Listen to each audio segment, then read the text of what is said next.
Kvapą gniaužiantį šou geriausiai apibūdina naują, užburiantį TV3 televizijos projektą. Didysis magijos šou. Tai šou, kuriame telpa viskas, kas reikalinga įspūdingam reginiui.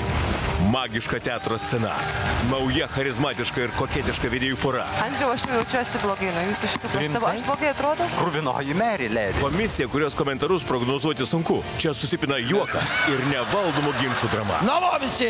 Ir svarbiausia, 6, ne tik Lietuvoje, bet ir užsienyje gerai žinomi magijos meistrai. Čia kas norisas?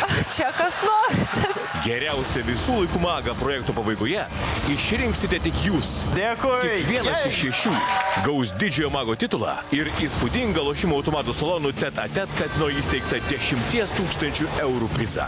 Magiška kova. Stebuklai. Kur boba, kur dama? Juokas. Jums bloga? Vemkite. Didysis magijos šou. Jau greitai per TV3.